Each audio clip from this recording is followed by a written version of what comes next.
everyone. Welcome to our latest episode of BurnCast. Of course, we have Liz Weibel, our PI coordinator and nurse practitioner, and Sorella, who is a pediatric nurse practitioner on our trauma and burn team. Me, you all know me. I'm with trauma and burn surgery. And today I'm excited to introduce Tanis Khalil, who is a co-director with Linda French at the Mid-Atlantic Burn Camp. So today we are going to learn all about Burn Camp. So I think the first question that I think we're all interested in and our staff would be interested in is, what is Burn Camp? So the Mid-Atlantic Burn Camp is a medical specialty camp, primarily for children that have had burn injuries, treated at the regional burn centers. And just a tiny bit of history. We have our first camp in 1989, and at that time, Linda and I were working at the burn center at Johns Hopkins, and all the kids that came that year were kids that we had treated. But the very next year, in 1990, we took children from Children's Hospital in DC. So we've been taking kids from Children's for 34 years now. So very long relationship with Children's Hospital. And did you just all the day look at Linda and be like, we should have a burn camp? Like what made you think we need to do this? It's a much better story, actually. Hopefully you're familiar with the American Burn Association. 100%. And Linda and I attended physical therapy school together, graduated in 1985, went to work at the burn center at Hopkins. And in 1988, she attended the ABA conference, and I had to stay back and treat the patients. This is the way it goes. So she came back very excited because she had seen a presentation from Denver Children's Hospital about their burn camp program. At that time, they had had a camp for 5 years. So they were basically doing a report on their first 5 years of camp. Linda was very excited, had talked to Marion Doctor, who was their clinical social worker, and asked Marion if she could come to their camp. And Marion invited her, and she took 2 young boys that we had treated at Hopkins, and that summer of '88 went out to Denver and attended their camp. When she came back, she was even more excited and trying to figure out how we could do this. And the two of us got together and said, hey, I think in the next year, we can put a program like this together.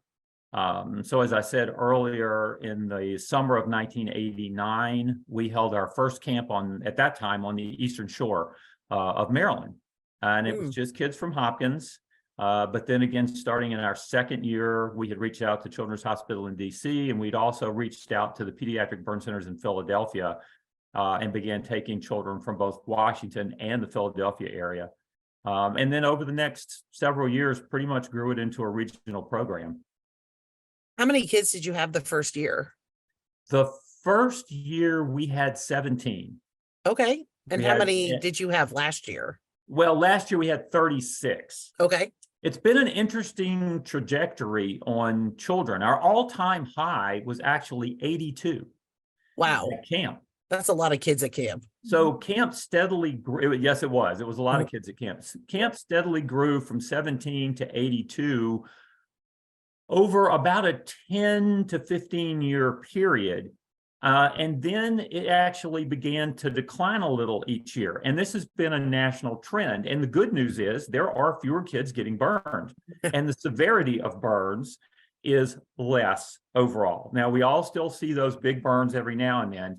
But I can remember when I was, in the 80s at the burn center, it was just a constant occurrence of these children with very large injuries coming through the door.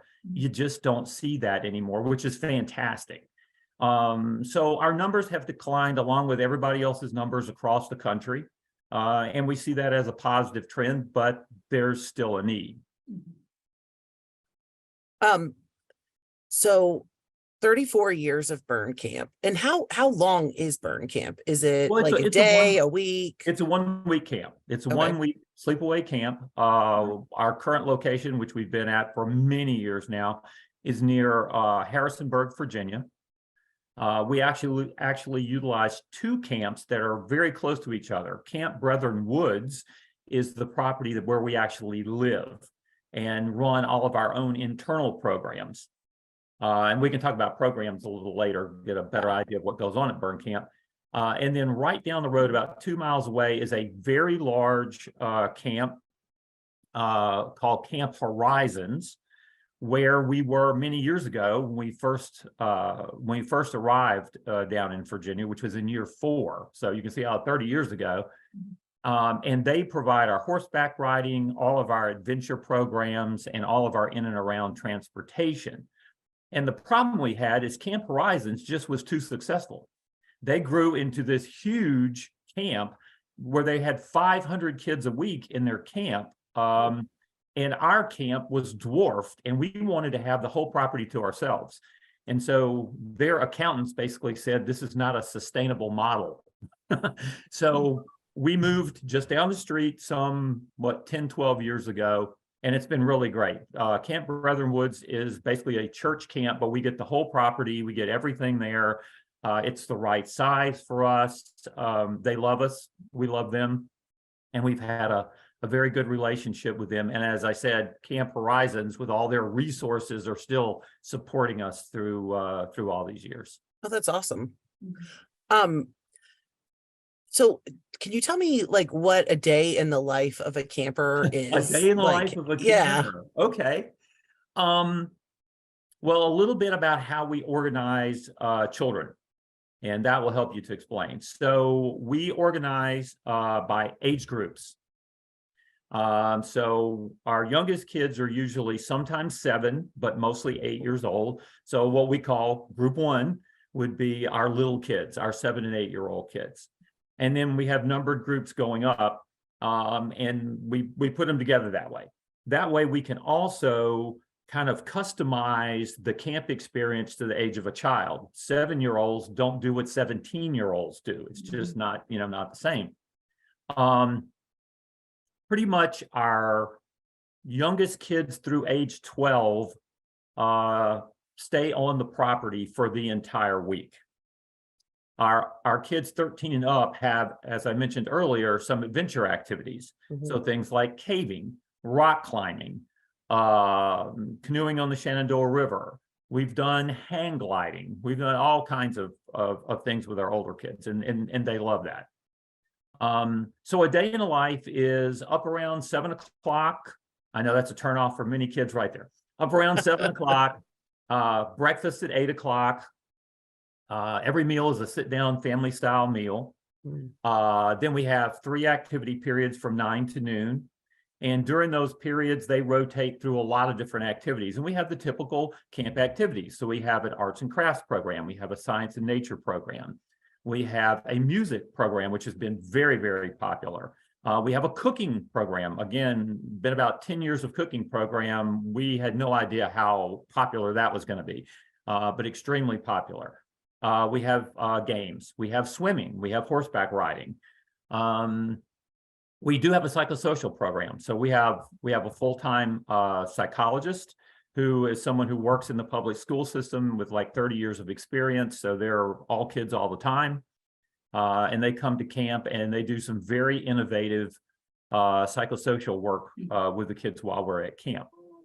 So they rotate through those 3 periods in the morning. Then we have an hour for lunch. Then we have what we call Z time, a little rest period after lunch, because young kids and old counselors all need to rest. That's very important. And then we have 3 more activity periods in the afternoon. Again, those same kind of rotations. Dinner, we always have a camp-wide evening program every evening, and that can vary from crazy Olympics, scavenger hunt. We have a movie night. We have a talent show. We have had a dance. So it just depends. We kind of customize it each year depending on what the theme's going to be and what kind of imaginative things our counselors come up with. Older kids are going to do that same kind of program, except they're going to have those days when they're off the property. So if you're in one of the older groups, you might leave in the morning, do a day-long canoe trip on the Shenandoah, camp out overnight, come back to camp the next day. Or you might go out and go rock climbing, come back, or you might go out and go caving and come back. And again, it just depends. And all the groups go horseback riding. So that's another off the property activity, because again, that's over at Camp Horizons. Mhm. So they pick them up in a van, take them the 2 miles down the road. They have 2 hours of horseback riding, and they, bring them back. And every group does that twice during the week. So it's very busy. We find that busy campers don't get in trouble. So yeah, and that was a recommendation from the very first days. Not too much downtime, lots of activities, lots of engagement. And that helps with a lot of issues. Does I totally lost I lost my question. Liz or Ann, do you guys have a question while I have a question. yeah. Who makes up your counselors? Our counselors. Okay. I was just gonna ask, how many do you have? Yes. Oh, that's what I was gonna ask. Do your campers ever become counselors? So thank you for that. I will cover all of that. We all have counselor I questions. was like, I had a question. I just couldn't remember it. Our counselors are real adults. If you have kids and you send your kids to a day program or a summer camp, a lot of times you've got high school kids or some early college kids, and that's fine. I went to camp as a kid. I loved it. But of course, when we started our camp, because it has a therapeutic purpose, we started with the staff at the Burn Center. Now we have people from all walks of life who volunteer with us, but they're all real adults with real jobs, with a good story to tell kids about how to be successful, in life, because we also believe that, we should be, mentoring these kids as they come along. It's just not meeting their need relative to their burn, but we meet kids wherever we find them, whatever they need. We try to provide that for them. So when you look across our counselors, you will find firefighters, of course. You will find nurses and other medical people. You will find school teachers. We have attorneys, we have judges, we have people who work in the nuclear power industry. We get a lot of our counselors from reaching out to the hospitals directly and say, hey, do you have anyone? And we love that, because your kids. Yeah. We don't necessarily, not like the old days when Linda and I treated every child and we knew them all. Those days are far behind us. And now we're really dependent upon the staff at the hospitals to not only refer kids, but then to give us a clue. What's going on with this child? What can we do to help them? So we really, really need that kind of information. And if you can be there personally, that's even better. Now, campers becoming counselors, absolutely, yes. We started very early with the idea that we wanted to grow future counselors, and we've been pretty successful at that. So this year, we'll have about 40 counselors at camp, 40, 41, 42. And out of that, about 5 of them will be former campers who came through the program. Now, we will have some other adult burn survivors, because that's another group that we have that we've attracted to camp as well. So we have a couple of other adult burn survivors who are great mentors for the kids. And again, many of them were burned as children, and so they can talk about their injury from being 2, 3, 4, 5, 6, 7 years old, and everything, how it impacted their entire life, well on into adulthood. So we think that's valuable as well. Are all of your counselors volunteers? Yes, everybody's okay. a volunteer. Linda and I are volunteers. Everybody's a volunteer. Another thing that was recommended to us very early on, it should be an all volunteer organization. If you absolutely, and the hard people to get, for instance, psychosocial support, a psychologist or a clinical social worker are difficult to get. Some camps pay those people to come to camp. Camp nurse. Now I'm overrun with camp nurses, so I don't have to worry about that. I bet. Got a great nursing staff. So I don't have any problem with nursing. Now we have a nurse out of Philadelphia who worked at Pediatric Burn Center for many years. She's now a manager in a different facility, but she's the camp nurse. Okay, so she deals with medication and boo-boos and whatever comes along. But we have many other nurses who are just counselors. But we can put them to work because, of course, kids come We've had children come with dressing changes that needed to be done. That was going to be my question. Like, how does the No, burn and- have to be healed before they come to No, burn camp? or- Absolutely not. We've actually had some very recent discharges from the hospital that end up coming to camp and some pretty big dressing changes, and we can handle that as long as we know Wow. in advance. I'm sure we could spin up if a kid showed up with a lot of dressings. We'd go, well, we can fix this. It just takes a minute. A few years ago, we had a young lady from Hopkins who was in hospital for 2 years. Out of hospital, her mother and I discussed her possibly coming to camp that summer. We decided it was not in her best interest, but the next summer she came. She was on a ventilator at night. So I had 2 critical care nurses that I assigned to her. It's like, you should be touching her at all times. Never take your hand off of it. And that went fine. And she moved on to get off the vent, to have her trach removed. She's also cochlear implant. She's also kidney transplant. She's also an amputee. So we can deal with very, very involved children, and we have the expertise to do that. And again, we have physical therapists, occupational therapists. We have all those things. And Literally the best patient, the best place for a kid to go for And camp with like and we every take- resource. Yeah, and I jokingly say, but it's literally true. There's an entire emergency room in my basement that goes to camp. And in Harrisonburg, we had a longtime volunteer from Anne Arundel County, Mhm. Maryland, who was a assistant chief. Eventually, we knew him from the time he was a firefighter, from the time he was lieutenant, captain, became battalion commander, on and on. Well, guess who's the fire chief of Harrisonburg, Virginia today? That gentleman. And he was recruited by them. He was recruited to Northern Virginia, was fire chief there for a while, finally went down. So they provide us with all of our emergency life support equipment when we arrive. Everything is trucked out to camp, set up in our medical area.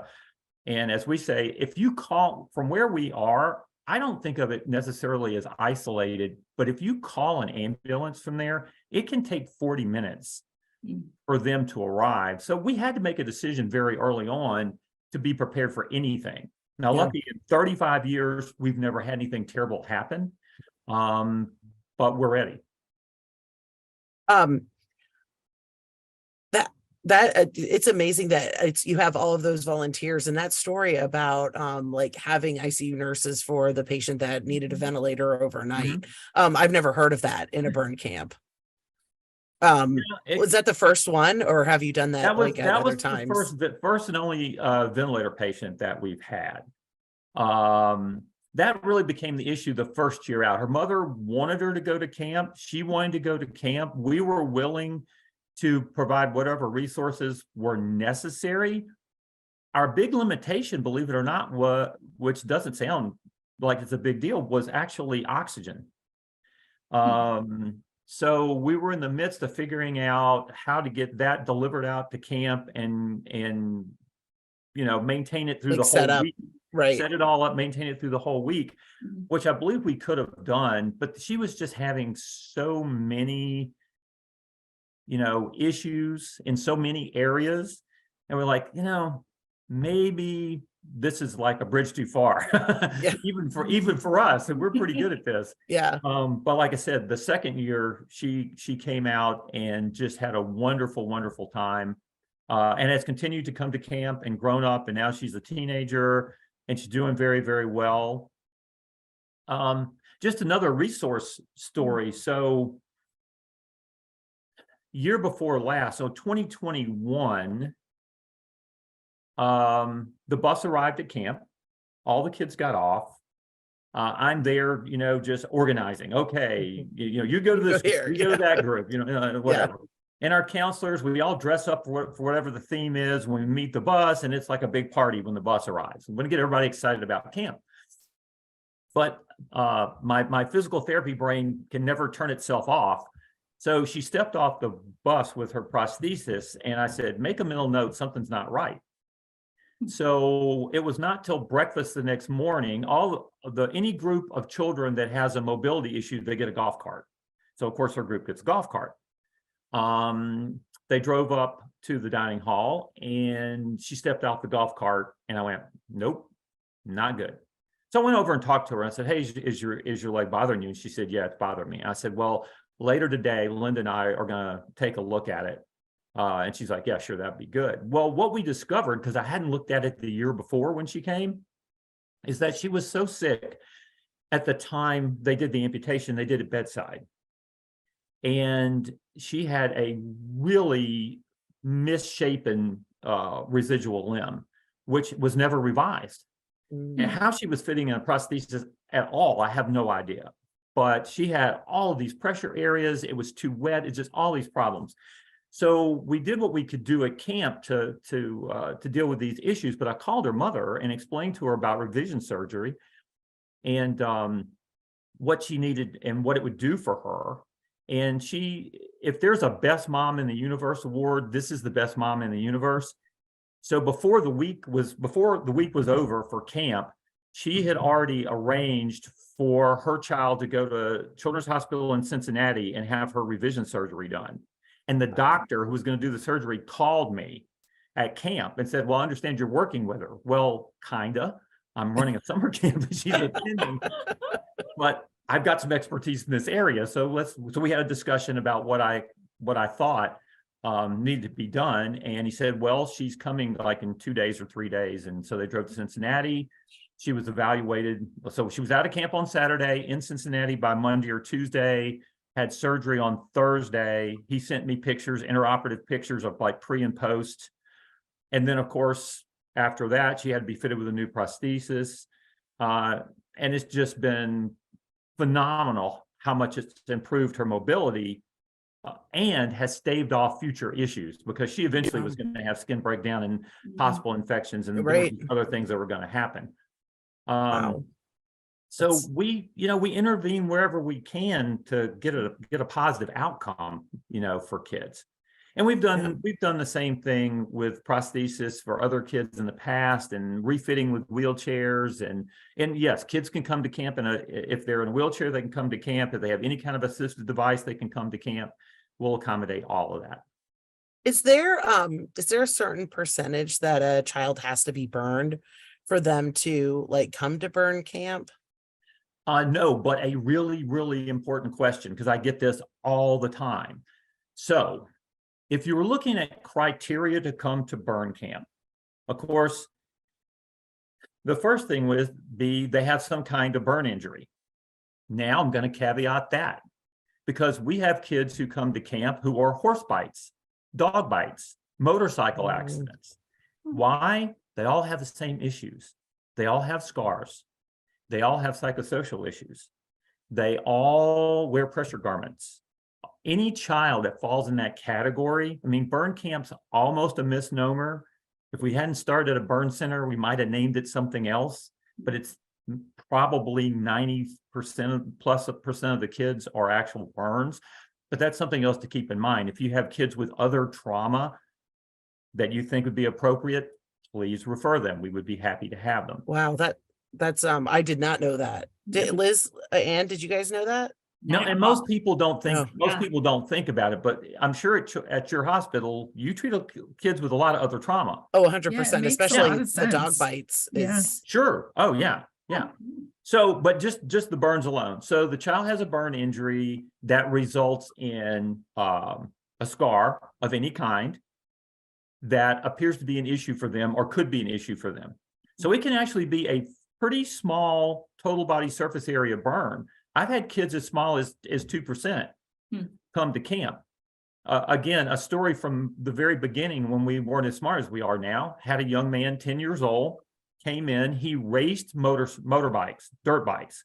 He had already injured himself in every conceivable way, and before we ever met him, and that was just his life. His dad raced, and he was going to be a racer. And if you know anything about motorbikes, you fall over a lot. So he had a muffler burn on his leg that was deep. He needed a graft. He got this little 1.5%, 2% graft on his leg. We saw him in outpatient clinic. He seemed fine. We didn't even talk about burn camp because I thought this kid had no issues to deal with. He gets about a 30-day follow-up. His mother comes in and says, he's really struggling. I'm like, struggling with what? And she says, well, he doesn't like the way his leg looks. He won't wear shorts anymore. Ah, I get it. I get it. So we talked about burn camp. He came to camp that next summer. He only came 1 year. He was the most outstanding camper that year. He was the bravest. He did everything. He was the team leader. He was, Mr. Positive. And that's all he needed. He just needed affirmation. He just needed to see there were other people. He just needed to see that, you could move on. And he did great. So a small injury can still be significant for that child, and camp would be good for them.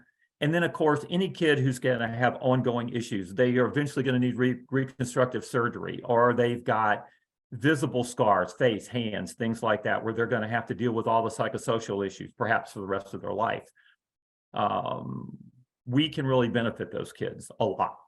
How do kids get to your burn camp? Is it just through the hospital saying like, hey, we have a kid that might be interested in? Right. We try to stay in touch with all of the referring hospitals, and if we don't hear from you, you'll hear from us. So we'll reach out to you every now and then to go, hey, haven't heard from you in a while. But yeah, we get a pretty steady stream of referrals out of Philly. Lehigh Medical Center, that's our furthest north location, and kids from Lehigh have been coming for quite a long time. And of course, Hopkins and Children's Hospital in DC. So yeah, pretty steady bit of referrals. Now, one of the challenges, well, there's actually several challenges. First, if you refer a child to us, we're going to reach out to that family. That doesn't mean that family is going to send their child to camp. Right. And we have many more kids in the database than ever come to camp. So last year, for instance, I said we had 36 kids at camp. We probably sent registration papers to 150 kids. Wow. So, and we have a pretty intense follow-up program. So there's always letters and emails that go out at the beginning of the year. So like January, early January, with save the date for our annual picnic, save the date for burn camp. And this goes to all ages. So even if they have a 6-month-old, they're going to get to save the date because it'll say, if your child's this age, they're eligible for this. Anybody can come to the picnic. We take everybody plus grandma and grandpa and all those guys can come. So we're going to do that. Then long about April, we're going to send registration papers to everybody that we think is eligible. We're going to wait a little while. And then we're going to send, again, emails and letter follow-up saying, hey, we haven't heard from you, but we want to just remind you, camp's coming. And then when we get, which will be happening probably in the next couple of weeks or so, we will start individually contacting families. We will call them if we have contact numbers for them. So we're very persistent in what we do. And again, this is because we found over the years that even that week before camp, you can find a family that always intended for their child to go to camp, but they just are struggling with so many things that they lost the papers, they never got around to reaching back out to us. So we keep reaching out to them because ultimately we want their child to be able to participate in the program. That's really all we care about. Yeah. And I'm assuming burn camp is free for these children. Everything that we offer families is completely free. And how about transportation to burn camp? Do they just have to get there, or? We provide transportation to camp from a number of locations. And again, we're very flexible on that with families. So we currently have a van, 15-passenger van, that is provided by the fire department that takes kids to camp from Children's National. Okay. So, and if we outgrow the van, we will get a bigger vehicle. That's cool. Or we'll get 2 vans, whatever it takes. We have a 55-passenger tour bus that starts in Lehigh and picks up kids in Lehigh and then comes down to Philadelphia. And there's a pickup location in Philadelphia for all the kids in that area. Then comes to Hopkins Bayview and picks up kids there. And then it goes to camp. And then we have a few kids that are just in these far-flung, like Central PA, They might have been flown into Hopkins, or you might get somebody who's flown into Children's from hundreds of miles away. If the family can't get to one of our locations, we work again, generally through the fire service, to get a couple of firefighters. We always have at least two adults, a couple of firefighters to pick that child up and get them, into the transportation system. Sometimes that means all the way to camp. Sometimes it means just to one of the pickup locations. And then, of course, they'll take them home as well. So we have a lot of flexibility on transportation. And when is Burn Camp? Is it the Burn same Camp- week every year? Relatively, yes. The calendar slides a little bit a day every year. Yeah. So every few years we have to slide with the calendar, or pretty soon Burn Camp would be in like May. Right. In the wrong direction. So Burn Camp is coming up the first week of August. Okay. So the actual, I'm gonna actually look at my phone, and so I can call out the dates to you. So I make sure that I give you the exact dates. There we go. Okay, so children would be July the 30th. Sunday, July 30th would be the day they go to camp. And Saturday, August 5th would be the day they come home from camp. Now, our counselors arrive at camp on the Friday before. Okay. We actually have what we call the advance party, because we have a huge truck that we load with all the supplies we're going to need for the week, the emergency room from my basement, all of those things. We leave on Thursday. And so the advance party, which is usually the truck and maybe about 20 volunteers, go down on Thursday and spend Thursday night at camp. And then on Friday at 10 a.m. in the morning, we start counselor training. So everybody else has to be there at 10. And we do training on Friday, Saturday, Sunday morning, and then about 1 o'clock on Sunday afternoon. The bus, vans, and all arrive, and camp is off and running. And if we have staff members that are interested in volunteering, I guess for next year, like what type of process is that? Who do they contact? Because I feel like once people watch this, we may have some people that want to be involved and help. And that, as I said, that would be great. We would love that. It's really very simple. All they need to do is to email us at burncamp@verizon.net, burncamp@verizon.net, and just say, my name is, I'm at Children's Hospital, I'm interested in being a counselor. And we will send them an application, which is pretty straightforward. It's like any other job. It's, name, rank, and serial number. It's going to ask for some references. It's going to ask for a profile, what do you do for a living? How long have you done it? Things like that. And when we get that back, we then will contact them for an interview. So everybody is interviewed, and we like doing in-person interviews, but we have done some Zoom interviews. We do have a far-flung group of counselors. I have people all the way from California. Many of them started in Baltimore, but eventually their jobs or whatever took them to the other side of the country. So they come in from all over. But we do an interview with them. If all that goes well, and with hospital people, it almost always goes very, very well. We bless them at the end of the interview, and basically they're in. We like to recruit new people in the fall, or toward the end of the year, because starting usually in February, we have monthly meetings with our volunteers, and again, they're in person and Zoom. We have one tomorrow night, as a matter of fact. We have next to the last meeting of the year.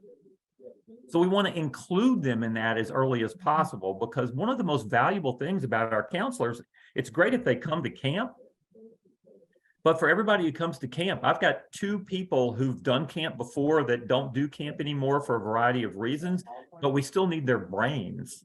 So they can help us develop themes. They can help us develop new programs. They can help us problem solve.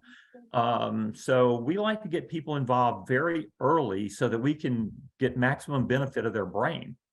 And then if they happen to come to camp, that's great too. Yeah. So you've been doing this for 34 years. Yep, this will be 35th year this year. What keeps you doing this? for as long as you have, because this is a lot of work. It could It's be, volunteer. It's hard. Working with kids is amazing, but it's also Yeah. exhausting. And so what keeps you coming back? all of that is absolutely true. There are always those moments when you go, wow, Yeah. it's killing me.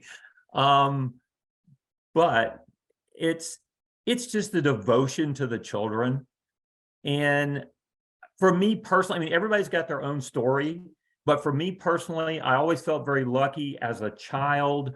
I had a lot of adult mentors. I had a lot of people who helped me along the way, and I never forgot that. I was in Boy Scouts, Cub Scouts, Boy Scouts, all the way to being assistant scoutmaster. I'm just one of those people that loves doing that. I then went into the big Boy Scouts, the Army, and continued that for a period of time.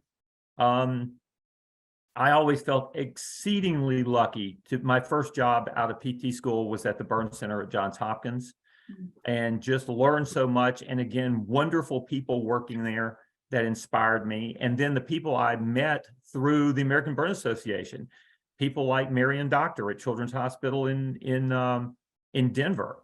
They were the first. Well, there seems to be some discrepancy, but technically, they were the first week-long burn camp, medical specialty camp in the world. They invented it out there. Now, North Carolina's camp actually predates their camp by 1 year, but it was only a weekend program. It was very short. They came like on Friday, they went home on Sunday. Technically, it was a burn camp. So if you say who was the first, North Carolina was really the first. But the way we actually envision camp now, which the very next year Denver did their program. And when we did our program in '89, we were the top 10 in the world. There were very few camps in 1989. There were a handful in the US, maybe one or two in Canada. There was one camp in Europe. There was no camps anywhere else in the world at that time. We've also been fortunate in the early years, people reached out to us. So we've helped mentor a lot of other camps into existence, including the first camp in the UK, a camp in the Netherlands, both camps that those people actually came and trained with us and to see how camp's done, just like we went and trained with Denver. So we continue to pass it on. We also were one of the founding camps of the International Association of Burn Camps. So there is a professional association for burn camps. So again, Marion Doctor and I, it's the old thing, on a napkin in Las Vegas, we sat down and said, we should have an organization. What would it look like? And we came back and I incorporated what would become the IABC. Also, if you're familiar with the International Association of Firefighters, right. International Burn Camp. Yeah. Linda and I created that for them and ran it for the first 15 years that they had that program.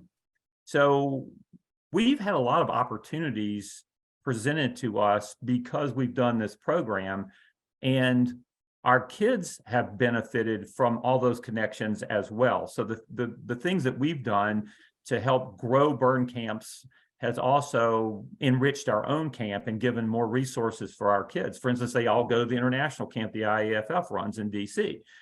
So that was another thing that they could participate in. We've done exchange programs with other camps. We did an exchange program for a number of years with the camp in England. Oh, that's fun. Which was a lot of fun. Yeah, 9/11 screwed that up. Yeah, I bet. But we've started talking again about doing some international exchanges. So it's another thing that will benefit our children. Wow. Before we wrap up for today, Anne and Liz, I feel like I've asked like most of the questions. Take your shot. How is the camp funded? See, a brilliant question. How's the camp funded? We have a lot of sources of funding. So we have two large funding organizations. We have the Burn Foundation in Philadelphia that has funded us from the second year that we existed to today. And we also have the Anne Arundel County Professional Firefighters Burn Fund that also is a big funder of ours. Those are our two major funding sources. We have some private foundations that provide us some grants.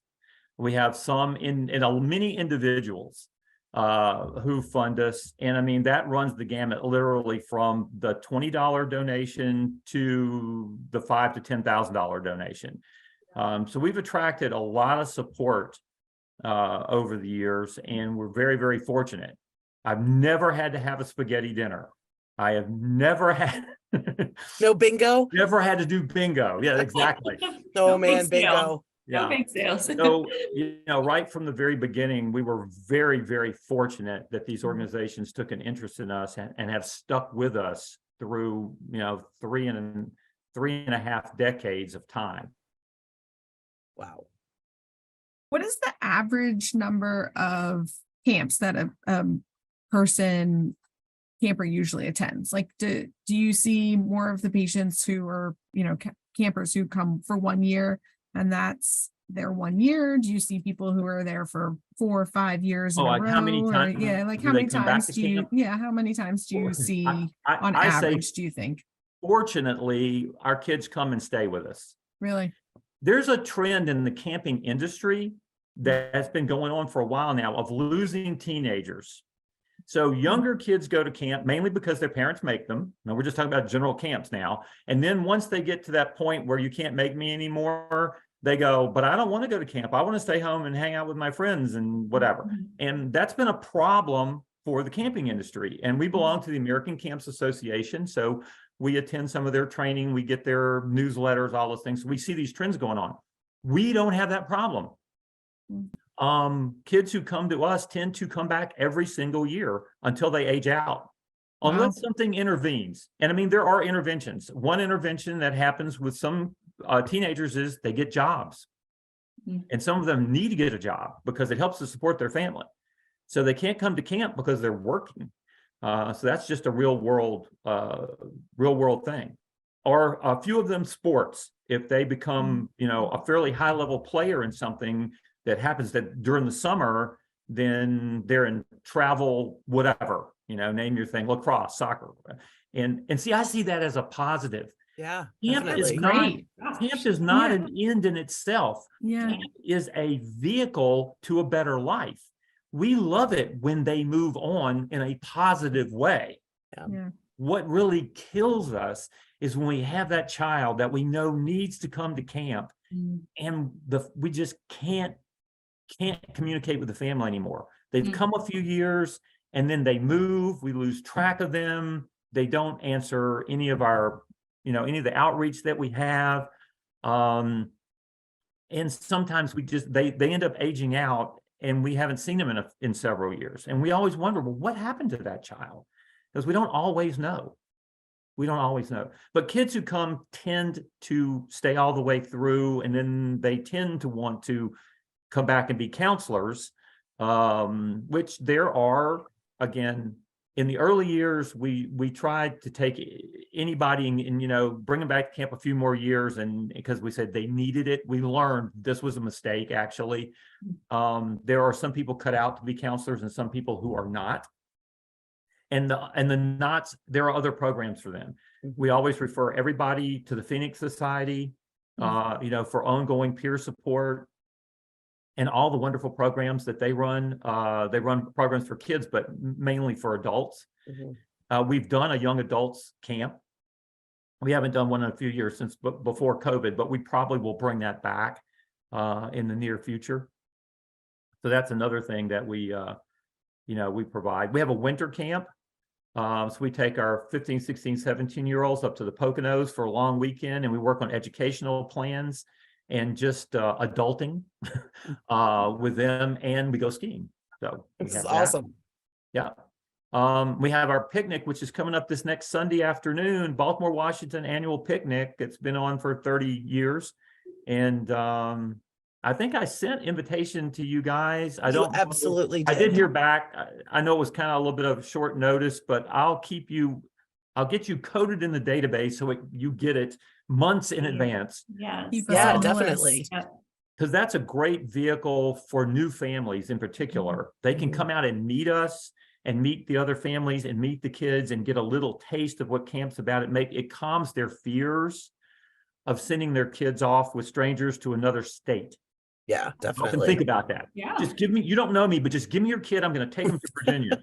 I'll bring them back in a week, and I promise you they're going to be better. It's like most parents, they're not You're excited. like, yeah. It was like we've already dealt with a big injury, and now you want me Exactly. to have them in a different state. Yeah, Like, you just know the yeah. anxiety and fear that they have about their child. So I really feel privileged when someone actually lets me take their child to camp. How much do they have to trust us to do Right. it? It's an awesome responsibility, really. I love Right. that you have that picnic that you kind of they can like a talk to meet people and who've been greet. before, or parents, and Mhm. kind of get Yeah. more of that peer endorsement of Yeah. camp, which is great. And one more very important thing: no child is too young to refer. A lot of times people go, "Well, what age do kids go to camp?" And I say 7. Well, I had a 5-year-old, so I didn't refer them. No, in 2 years you won't know where they are, but there's a Yeah. good chance I'll know where they are. Yeah. So if you Yeah. have an infant that your experience tells you this child's going to have issues down the road, go ahead and refer them, and we will contact the family and follow up with the family and invite them to the picnic and those kinds of things to keep in touch with them until their child is old enough to go to camp. And we have been talking about doing a little kids program, like a day program at the hospital. Mhm. And I think that's something we should talk about at some point, Yeah, where definitely. you can invite these families in with these small kids, and we'll provide the entertainment, and you can provide some education. Yeah. We can provide some education, and it can be like an afternoon. I mean, it I doesn't like have to that be a- idea. Yeah. I do too. And we have families that could definitely help with. And I think we've all had a kind of a mental block, like, about the age. Well, Yeah.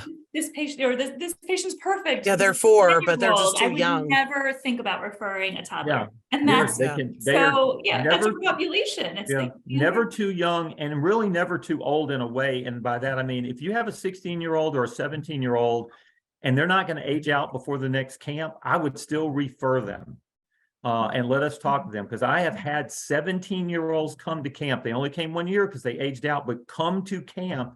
And then we can hook them into all of these other resources like the Phoenix Society and Right. things like that. Yeah. Yeah, I feel like we did this mainly for our nursing staff, but I feel like we all learned stuff we didn't know by talking to you today. Certainly. Well, I'm Thank very you. happy. Yeah, thank you so much for spending the time with us today and letting us introduce you to our nursing staff. And we always end our BurnCast the same way. Thomas, I'll let you go last because you haven't done yeah. this before. So I always ask everybody to say one thing that you want bedside nursing to know about whatever topic that we're talking about today. Like, what's your one key take home? And I'm going to go first because I don't want Ann or Liz to steal mine. I was gonna say, because you're gonna steal mine. Yep, I want it but I want people to know that it doesn't just have to be a burn to go to burn camp. Like if you see an injury that is going to cause like mobility problems down the road or scar problems down the road, like make sure that like you talk to the nurse practitioners or anybody from the burn team of like, hey, have you referred this child to burn camp? But no, burn camp isn't just burn camp. And go ahead. Mine for bedside nursing is that the counselor recruitment process or application process can start early and in the fall or anytime. So just contact the burn camp and start talking to them. Liz? I just love how you describe the program as it's such a key step in this journey for the patients and how it's really the vehicle to a better life. I mean, that really spoke to me. And thank you for providing this for the kids and their families. Gosh. Sure. And the one thing I want to say to bedside nurses first, when I first came to the burn center, bedside nurses were my mentors. I learned more from bedside nurses than probably anybody else about burn care. We still talk about nurses from those 1985, 1986, 1987 timeframes that were so important in our development. But I think the one thing I'd like to add in is we're always available. As I've kind of alluded to, we have a lot of connections and a lot of resources. And if a bedside nurse sees a need, they shouldn't hesitate to contact us, because we will, I would even be willing to come to the hospital and meet with a family.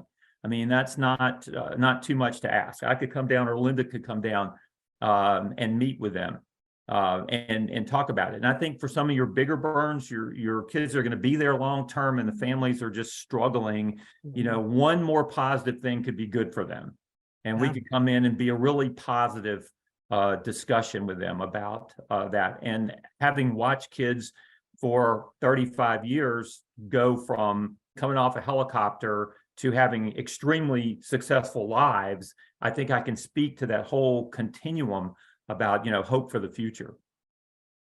Well, Wow. we really appreciate that. Yeah, And thank that, you. I mean, all of this the work is- that you've done and saying that this is all put together by volunteers. I mean, it's Yeah. just, it's so wonderful to see, and so supportive for our patients, because And we take we care of want you some of guys the to join medical those stuff, ranks. but yeah, it's great.